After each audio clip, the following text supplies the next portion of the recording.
Praise the Lord. கர்த்தருடைய நாமத்தினாலே உங்களை வாழ்த்துகிறேன்.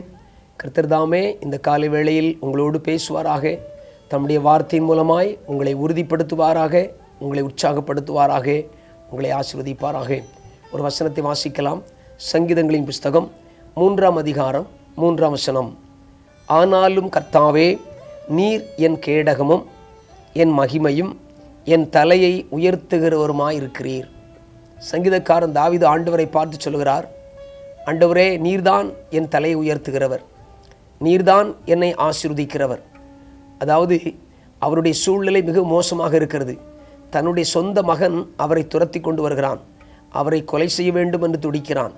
ராஜ பதவியை அவன் அடைய வேண்டும் என்று துடித்து கொண்டிருக்கிறான். இந்த சூழ்நிலையில் சங்கீதக்காரன் தாவீது அப்படியாக சொல்கிறான், நீங்களும் நானும் ஒருவேளை இப்படிப்பட்ட சூழ்நிலையில் வாழலாம். நம்முடையவர்களே, நம்முடைய குடும்பத்தாரே, நம்முடைய பிள்ளைகளே, நம்முடைய பெற்றோரே நமக்கு விரோதமாக எழும்பி நிற்கலாம். இல்லாவிட்டால் நம்முடைய நண்பர்கள் நமக்கு விரோதமாக எழும்பி நிற்கலாம். யார் எதிர்த்து நின்றாலும் நம்முடைய தேவன் நமக்கு கேடகமும் அவர் தம்முடைய மகிமையை நமக்கு தருகிறவருமாக இருக்கிறார். அவர்தான் நம்முடைய மகிமை. அவருடைய வார்த்தை தெளிவாக சொல்கிறது, என் கேடகமும் என் மகிமையும்.